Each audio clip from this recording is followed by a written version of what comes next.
Hello friends, welcome to Sagar Sharma classes. आज हम आपके लिए लेके आए हैं कैपिटल बजटिंग पार्ट 2। इससे पहले जो कैपिटल बजटिंग पार्ट फर्स्ट था उसमें हमने कैपिटल बजटिंग का meaning, concept and importance of capital budgeting के बारे में जाना था। आज हम इस वीडियो में techniques of capital budgeting and their implications, उनकी क्या क्या इम्प्लीकेशंस होती हैं किसी भी इन्वेस्टमेंट डिसीजन को लेने के लिए, उनके बारे में जानेंगे। तो अगर आप हमारे इस चैनल पर नए हैं तो वीडियो को स्टार्ट करने से पहले चैनल को सब्सक्राइब और वीडियो को लाइक ज़रूर कर लें। और अगर आप हमारे व्हाट्सएप या टेलीग्राम ग्रुप से जुड़ना चाहते हैं तो आप डिस्क्रिप्शन में दी हुई लिंक के थ्रू हमारे ग्रुप से जुड़ सकते हैं। तो चलिए आज की इस वीडियो को स्टार्ट करते हैं। सबसे पहले आप जानेंगे कि कौन कौन सी टेक्निक्स होती हैं कैपिटल बजटिंग की। तो मेनली कैपिटल बजटिंग की 4 टेक्निक्स होती हैं। फर्स्ट वन इज पे back period method, and second one is accounting rate of return, third one is net present value, and fourth one is profitability index. तो अब हम इस वीडियो इन methods के बारे में डिटेल्स में जानेंगे। तो चलिए आगे चलते हैं। नेक्स्ट है हमारा फर्स्ट वन मेथड है जो कैपिटल बजटिंग का, वो है आपका पे बैक पीरियड मेथड। पे back period is the length of the time required to recover the initial cost of the project. इसको अगर एग्जाम्पल से समझते हैं कि अगर आप कोई एसेट्स या मशीनरी परचेज करते हो जो आपने 1 लाख रुपये की परचेज की और उसका अगर लाइफ टाइम आप इसका मान के चलते हो कि वो 5 साल है, तो आप ये देखना चाहोगे कि वो आपकी जो कॉस्ट है उसको कितने समय में रिकवर कर सकती है। मतलब पे बैक पीरियड नाम से ही क्लियर होता है। और इसका कैलकुलेशन में हम आपके लिए 2 तरह की आपके पास सिचुएशन हो सकती हैं जब आपके कैश फ्लोज हैं वो आपके इक्वल होंगे। जैसे आपको फर्स्ट ईयर में भी 10,000 का कैश फ्लो हुआ, सेकंड में भी 10, मतलब जो आपका अमाउंट ऑफ कैश फ्लो है वो हर एक साल में आपका इक्वल है। और second condition when the annual cash flow are unequal, जब आपके कैश फ्लोज ईच ईयर में अनइक्वल आ रहे हैं, मतलब सेम नहीं आ रहे हैं, तो पे बैक पीरियड आपका वहाँ उस कंडीशन में निकाला जाता है।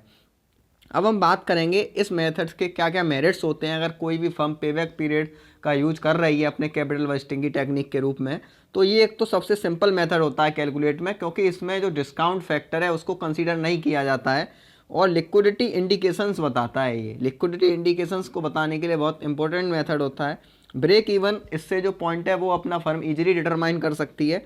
इसके डिमेरिट्स क्या होते हैं? इग्नोर्स द प्रॉफिटेबिलिटी फैक्टर, या जिसको डिस्काउंट फैक्टर बोलें, और ये सेल्वेज वैल्यू को इग्नोर करता है। ये एक केवल मेथड है रिकवरी का। ये आपका बताता है कि जो आपने इन्वेस्टमेंट या कॉस्ट लगाई है वो आपका कितने समय में रिकवर हो जाएगा। Ignores the time value of money, ये जो प्रेजेंट वैल्यू मनी होता है, टाइम वैल्यू ऑफ मनी होता है, उसको भी इग्नोर करता है।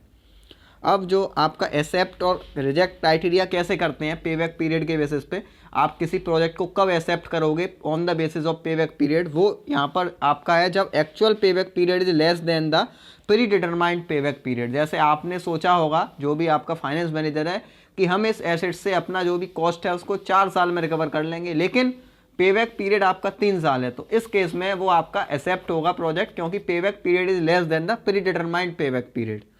Next method is average rate of return. Average rate of return आपका वो मेथड होता है जो कि आपका प्रॉफिट को लेके किया जाता है। इसमें हम कैश फ्लो की बात नहीं करते हैं, इसमें हम अकाउंटिंग प्रॉफिट की बात करते हैं। तो ये आपके इसके बेसिस पे मेरिट्स हैं। It is easy to calculate and simple to understand.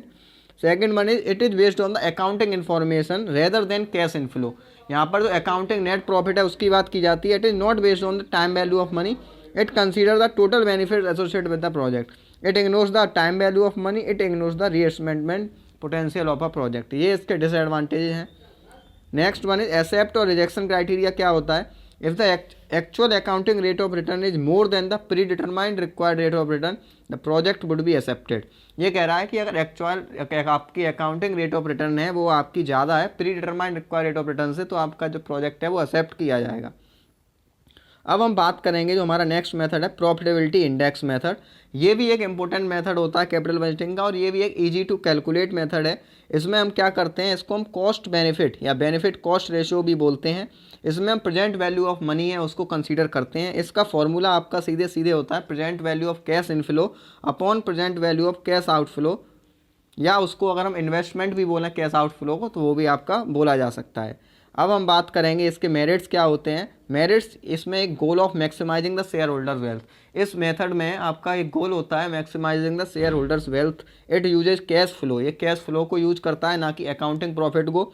It recognise the time value of money, ये टाइम वैल्यू ऑफ मनी को भी रिकॉग्नाइज करता है। लेकिन इसका एक मेन डीमेरिट भी है कि ये आपका लॉन्ग टर्म फॉरकास्ट एक रिक्वायर्ड होता है, और it also have the difficulty in determining appropriate discount rate. अब ये भी फाइनेंस मैनेजर के सामने एक चैलेंज है कि वो कैसे अप्रोप्रिएट डिस्काउंट रेट को फाइंड आउट करें। नेक्स्ट जो लास्ट मेथड है एनपीवी मेथड, ये आपका सबसे पॉपुलर होता है। इसका हम कैसे करते हैं, जो भी टोटल प्रेजेंट वैल्यू, जो भी कैश इनफ्लो है उसको हम प्रेजेंट वैल्यू में कन्वर्ट करते हैं डिस्काउंट रेट से, माइनस इनिशियल इन्वेस्टमेंट या कैश आउटफ्लो जिसको बोल सकते हैं। तो आशा करते हैं आपको इस वीडियो को एक्सप्लेनेशन अच्छा लगा होगा, और आप अगर हमारे व्हाट्सएप ग्रुप से जुड़ना चाहते हैं तो डिस्क्रिप्शन में दी हुई लिंक के थ्रू आप जुड़ सकते हैं।